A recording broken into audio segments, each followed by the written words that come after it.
We have discussed different tool angles, isn't it? So now we'll discuss how the values of these angles are selected. Means how does the values of these angles impact the cutting operation. Okay. So let us first start with what does this optimum value of any angle depend on. Okay, how do we know that this is the optimum value of any tool angle? Okay, so it will depend on what? It will depend on the tool work combination, what material we are machining, what is the cutting tool material. On that it will depend. Okay, then what are the cutting forces that are developed during the machining operation? Okay, so if a given cutting angle leads to a very high cutting force, it is not a suitable value for us then, isn't it? We need minimum cutting forces for less power consumption. So we'll try and find a value of these cutting angles or these tool angles such that we get the minimum cutting forces. Okay, then what is the surface finish that is obtained? So we have a clearance angle, isn't it? If the clearance angle is very low, what will happen? The flank face may rub against the workpiece surface, and it may result in a rough finish. Okay, so the finish surface will not be as per our desire. It will have a rough finish. So depending on the surface finish that is desired, we may select suitable angle. Okay, heat generation. During cutting operation, we observe generation of heat and rise in temperature in the cutting zone. Okay, so depending on our tolerance for the heat generated during machining, we will have to select our tool angles. And then we have tool wear. So as we carry out machining, the tool gets worn out. Okay, so as the tool gets worn out, it has to be replaced. Now the frequency of tool replacement or tool grinding will add to our cost of machining. It will add to the total cost of the product that we are producing. So we desire that the tool grinding or tool replacement is kept at the minimum.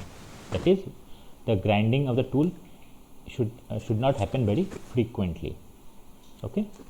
Similarly, there are other factors also on which the optimum value of any tool angle depends, but we will limit to these factors and will proceed further. So first we have the rake angles. Okay.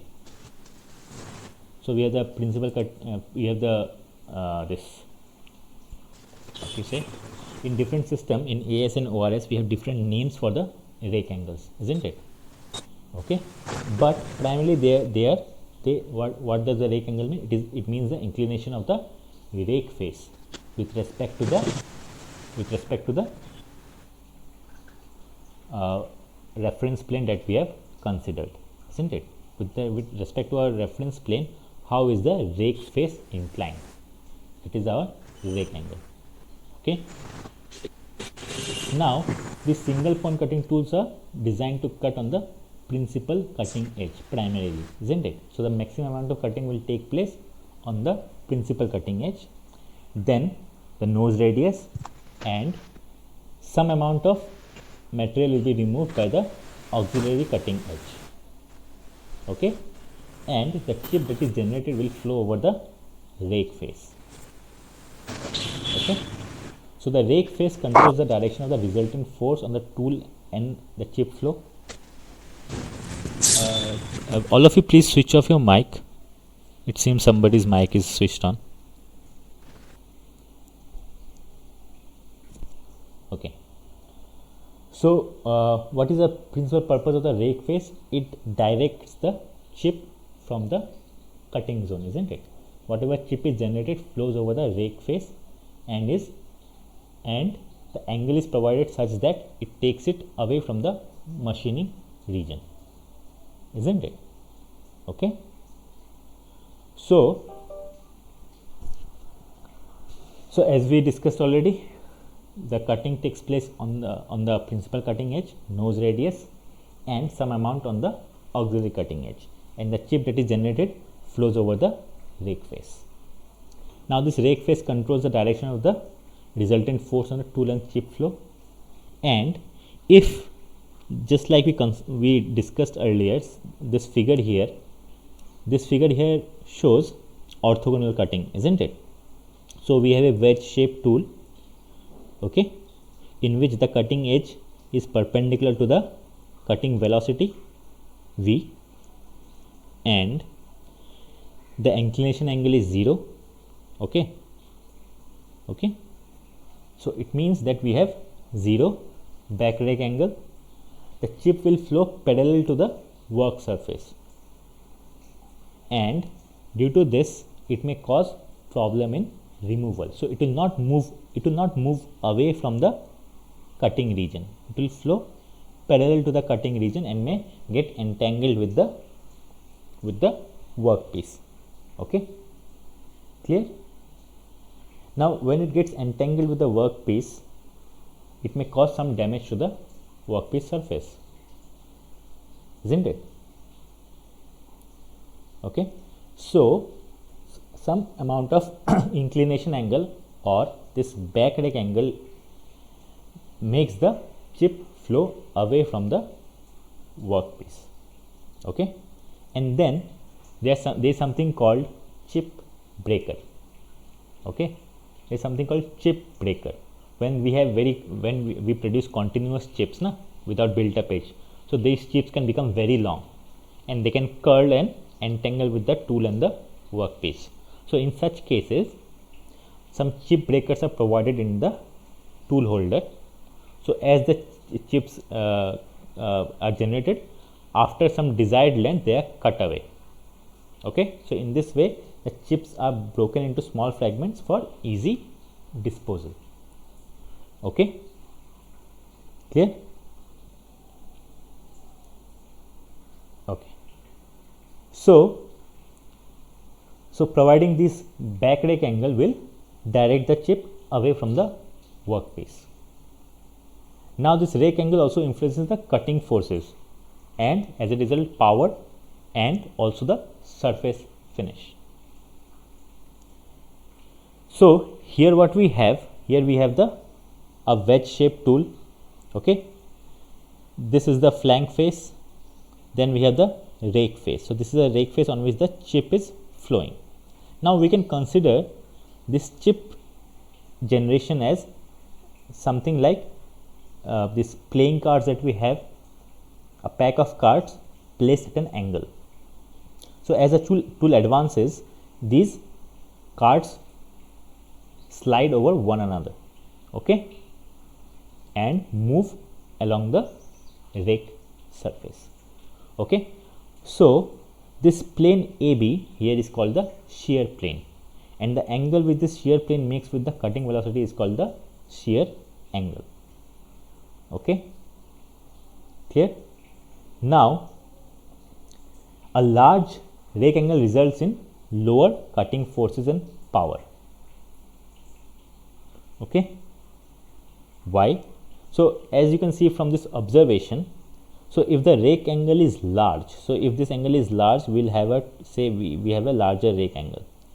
So in this way the obstruction to the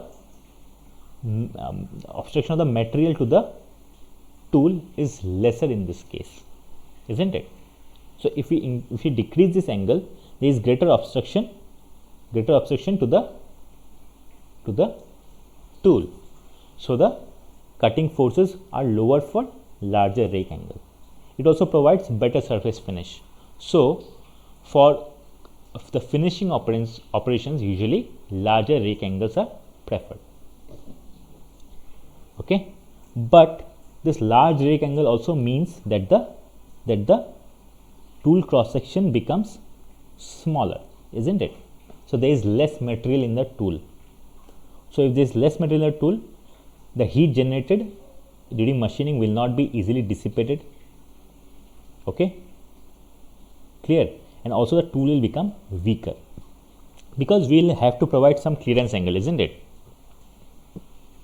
And if the rake angle is very large, the cross section of the wedge becomes very small, and when it becomes very small, its strength decreases, and also the heat of machining is not very well dissipated. Okay, clear? What is the influence of rake angle, how increasing it helps, and what are the disadvantages of increasing it? I hope it is clear to everyone. Is it clear? Can we move forward? Yes, sir.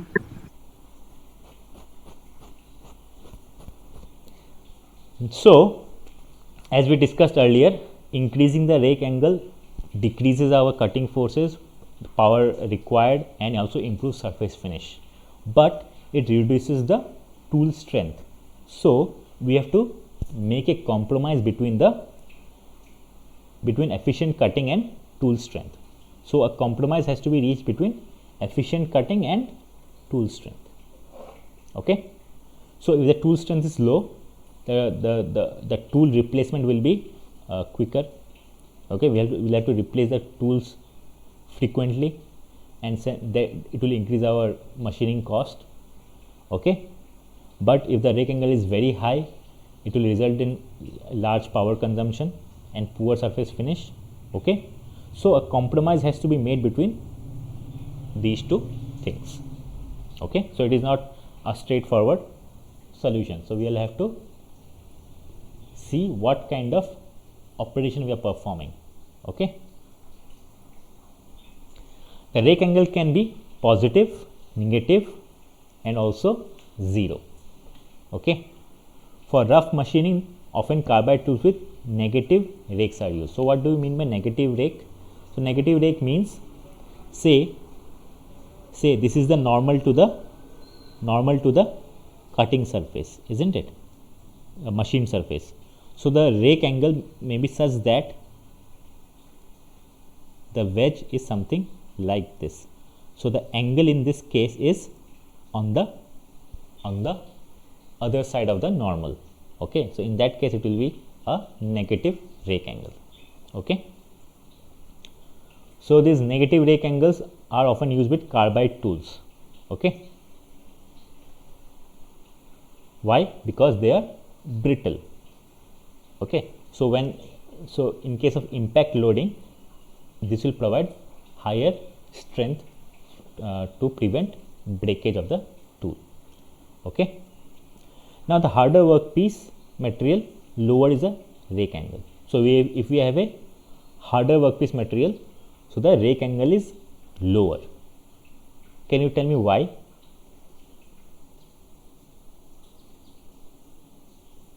Why do you think the rake angle is lower for harder workpiece material?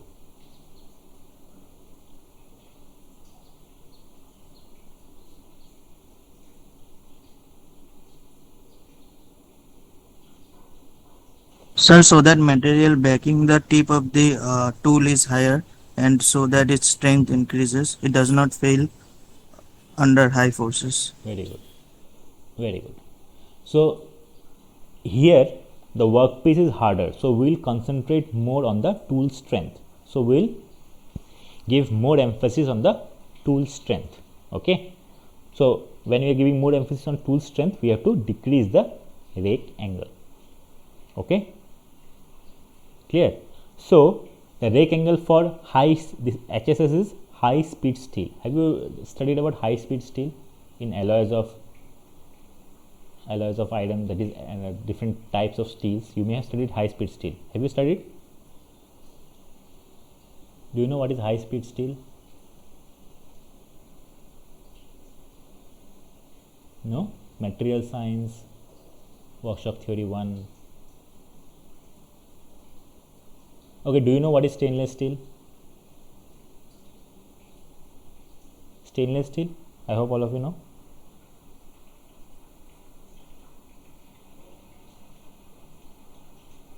Anybody?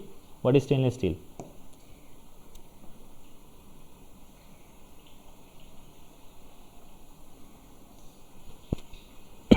Okay, what is steel?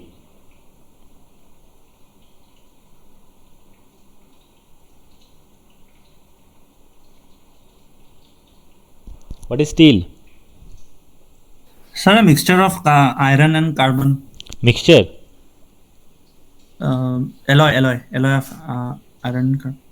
Iron and carbon. Always it is iron and carbon only. No, sir. In some cases, other materials Others are also, like sir, like zinc hmm, and lead. lead. So Okay. chromium also, sir. Chromium also. Okay.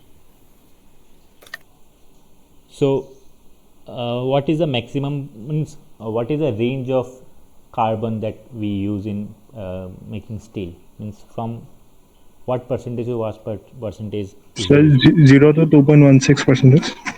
0 to 2.1. What is if we increase the carbon percentage beyond that? What Cast, happens? cast iron forms Okay. So what happens when we and increase the graphite. carbon percentage in this steel? So it become brittle, and if we increase beyond 2.14%, then it become cast iron and graphite, I think. Now, when we increase the carbon percentage, what happens to the properties of steel? Mechanical properties of steel. So hardness increases. Okay, hardness increases. Okay, so as we increase the carbon percentage, the strength and hardness of the steel increases. Okay, but beyond a certain limit, it starts becoming brittle. Okay, and then it is known as cast iron.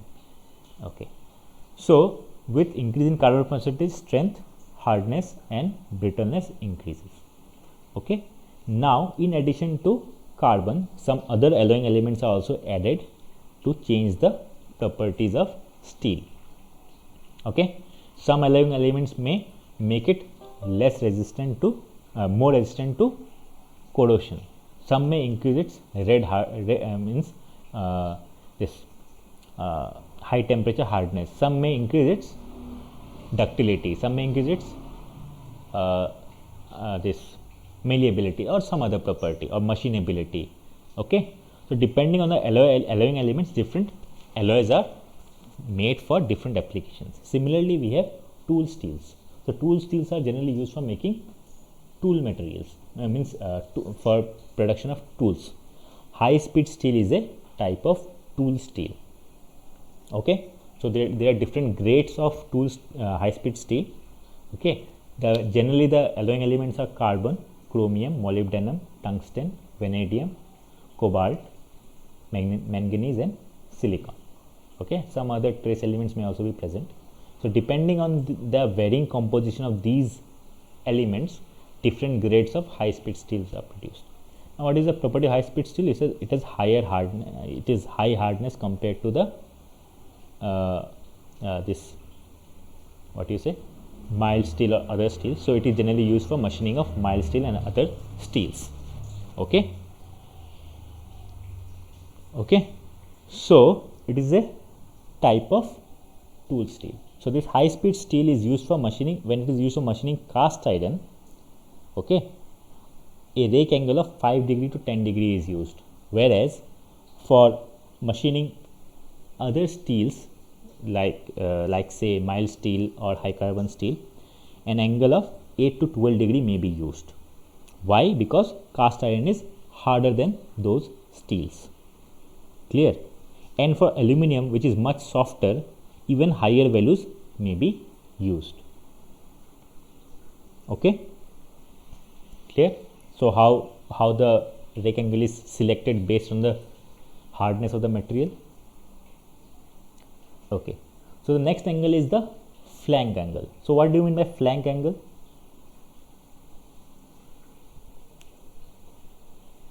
So say we have a wedge shaped tool, so what will be the flank angle?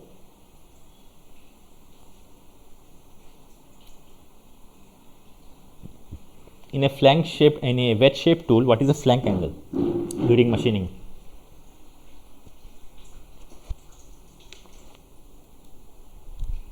Sir, angle between the flank surface and the machine surface.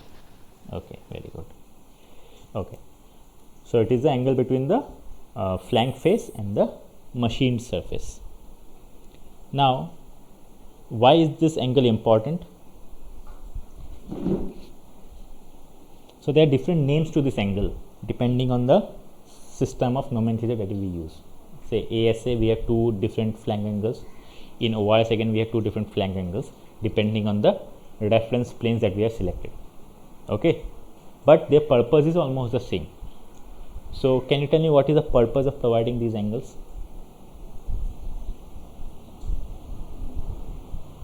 So that okay.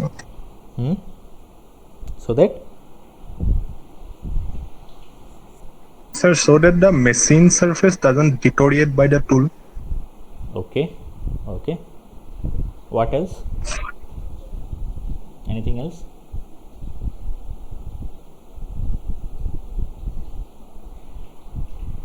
Okay, so have you all seen this turning operation? I showed you a video. Apart from that, have you seen it in front of your eyes demonstrated in the lab? Maybe in the first year, or maybe in the fourth semester. Have you seen turning operation? Yes, sir. You have seen, all of you. So Yes, sir. Yes. when the machining is carried out, when the cutting tool engages with the work, when it is fed automatically, what you will observe? You will observe that the surface that is generated is a spiral, isn't it? Depending on the feed rate, you will have different pitch of the spiral. So say this is your workpiece, and say you engage your tool, then you will observe that a spiral is generated. Okay, isn't it? So as the spiral is generated, if the flank angle is not very large, then your flank face will engage with this region in between these cuts. Okay, the region between this pitch is not machined, isn't it? So the level is same as the uncut workpiece. So the flank face may engage with this uncut material, and there will be tool wear as well as significant friction, resulting in higher power consumption, isn't it? Okay, so flank angles are provided to enable the sides of the tool to clear the workpiece and not to rub against it during cutting. So this is the main purpose. So if we see a simplified figure here of orthogonal cutting, so if you do not provide sufficient clearance angle, then the flank face will rub against this machined surface and result in tool wear as well as poor surface finish. The larger these angles, the lower is the flank face wear, but this would weaken the tool and also affect conductivity. Now again, here also we have to make a compromise. Okay, if we increase these angles, our flank face wear, which is shown here, okay, so what does flank face wear means? So this is a rake face. On the rake face, crater wear is observed generally, and this is the flank face wear.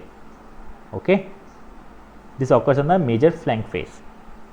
So this can be reduced if we increase this angle. Okay, but similar to the previous case, if we increase this angle too much, it will weaken the tool as well as affect the conductivity of the heat generated during machining. Okay, clear? Now the selection of this angle depends on the tool and work material. Higher values are used in tougher tool materials. Okay, so if the tool material is tough, like say HSS, we can use higher values. but if it is a brittle tool material like carbide, we have to use lower values. Okay, so carbide tools are very hard. They have very high hot hardness. Hot hardness means at higher temperature they retain their hardness, but they are brittle. Okay, so the brittleness is their limitation. Okay, otherwise they are very good for machining because they have very high hardness even at higher temperatures. Okay, now higher flank angles are used for machining softer materials and lower for harder materials. Okay, can you give a reason for this?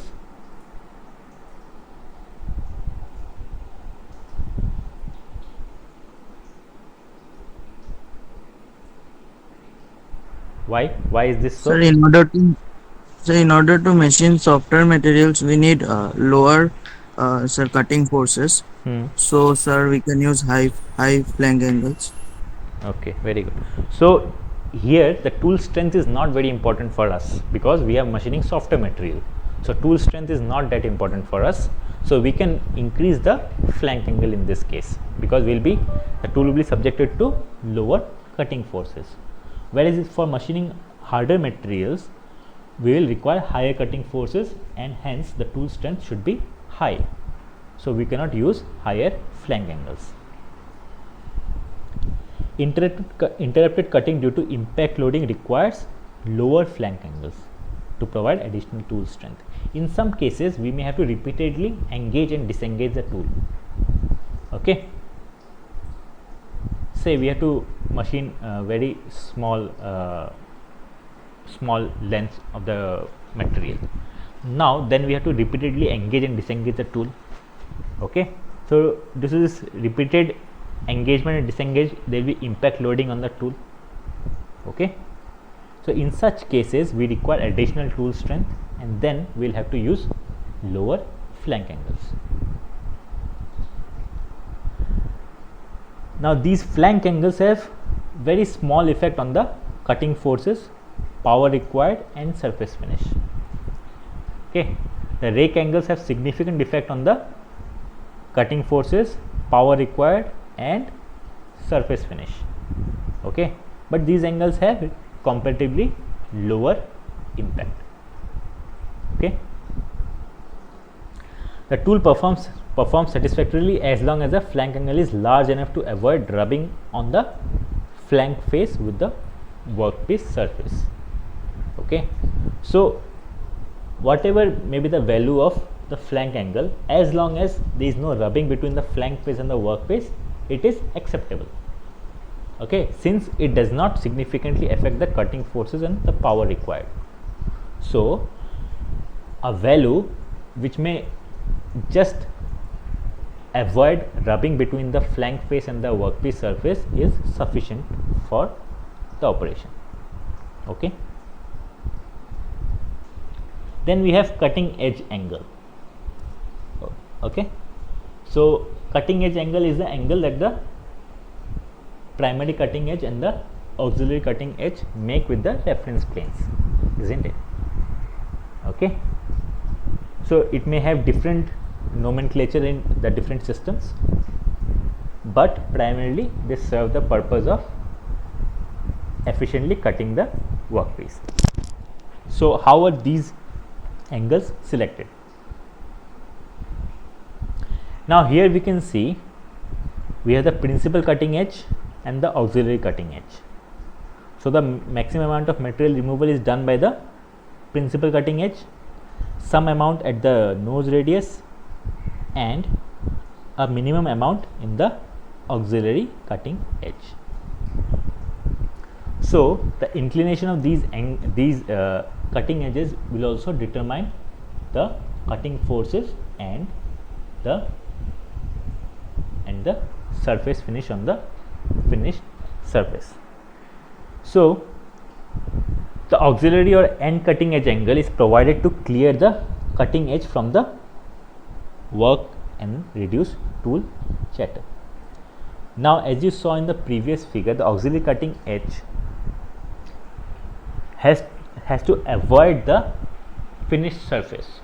or the workpiece surface, because it is not responsible for the principally for the material removal. Only some amount of metal may be removed by the auxiliary cutting edge. So we need to avoid its engagement with the workpiece. If it engages a lot with the workpiece, there will be significant vibration during machining. Okay, clear? If the angle is too large, it weakens the tool, similar to the previous cases. If we increase the angle too much, it will weaken the tool and also reduce heat dissipation by conduction. The typical values lie between 5 degree to 10 degree. Then we have the principal or side cutting edge angle. This affects the tool life as well as surface finish. Okay. Due to this angle, the first contact between the tool and the workpiece occurs some distance away from the tip. Okay. So say this is the tool. So due to this angle that we have provided, whenever the workpiece engages, it will engage some distance away from the tool tip, isn't it?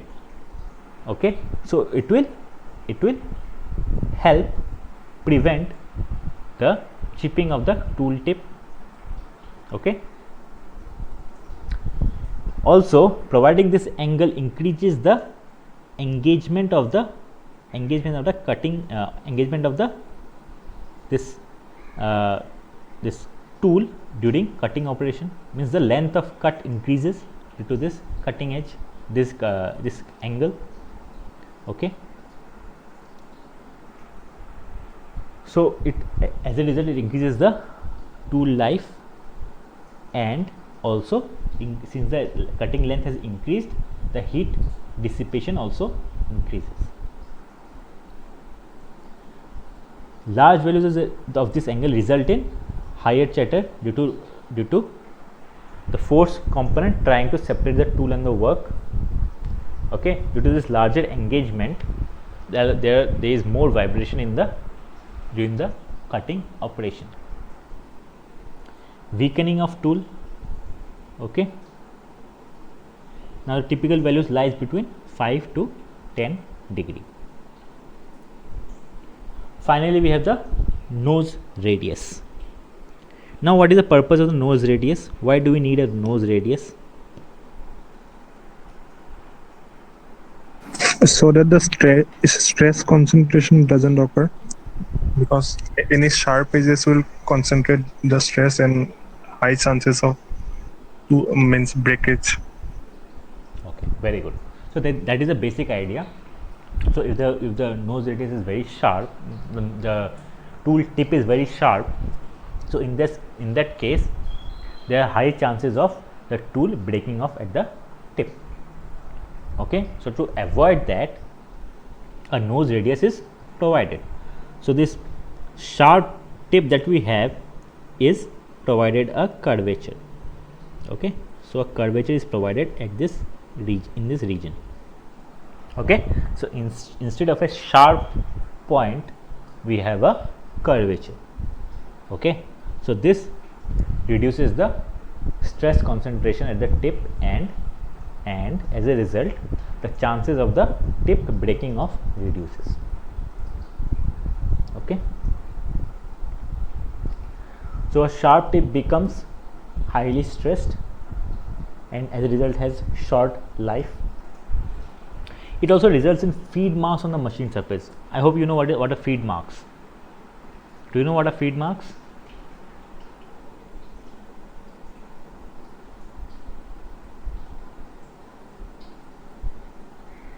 No? Okay. So say we are cutting a cylindrical job on a lathe. Now say we engage a cutting tool. So as the cutting tool will advance, it will generate a spiral on this. Okay,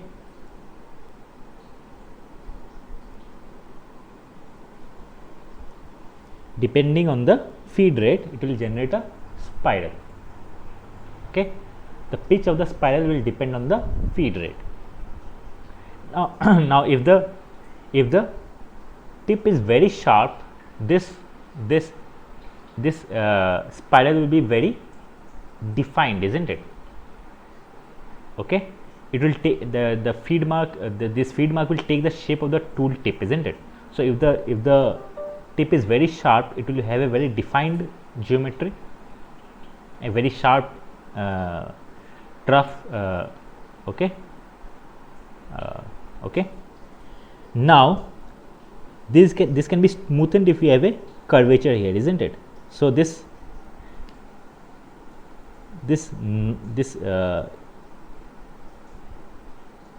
groove that was created will become somewhat smoothened, isn't it? It will become smoothened out. It will smoothen out. So this feed mass can be reduced by providing a nose radius. It also strengthens the tool. Providing this nose radius also strengthens the tool, and also increases the effective conductivity of the cutting tool because the cutting length increases. Okay, so the heat conduction of the machining zone increases. Now increasing the nose radius also increases the cutting length, so it increases the forces and also tool chatter. So what is the range? It is from 0.5 to 3 mm to provide satisfactory results. Okay, so the nose radius varies from 0.5 mm to 3 mm. Okay, so this was about selection of tool angles. Now, Hello, sir. yes, Sir, I had one doubt, sir, regarding the flank angle. yes, Sir, as you said, sir, for different type of steels, or as the brittleness increases, we have to change the flank angle. yes, Sir, our main purpose of the flank angle is that it should not touch the machine surface, right? yes, Sir, even if we make the angle 1 degree, it will not touch the surface, right? Or if we make it 10 degree, in both the cases the surface won't be touched. Sir, the main purpose is fulfilled even on 1 degree. Sir, why do we increase it further? okay. Why do we increase it further? So when you are Yes, sir. cutting it, okay, when you are cutting the workpiece, see, I just showed you now when you are turning it. So Yes. you will move in a spiral. Okay. Okay. So when you will move in a spiral between this pitch length, there will be some amount of material that is left uncut. Okay. So this uncut material may rub against the flank face. Okay. So the idealized case is the orthogonal cutting that we show with the help of a wedge tool, but in practical situations that is not the case. Okay, in such cases there are chances that flank face may engage with the uncut material. Okay, clear? Yes, sir. Yes, sir. So to Sir. prevent that, this Yes, sir. flank angle is increased a little further, and also as we progress with cutting, there will be some amount of wear near the tool tip. Okay, so if there is some amount of wear near the tool tip, okay, so this tool will start flattening out like this, isn't it? Okay, so in that case, if your angle is very low, then there are high chances that the flank face will rub against the finished surface. Okay, clear? Yes, sir. Yes, sir. Thank you. Okay.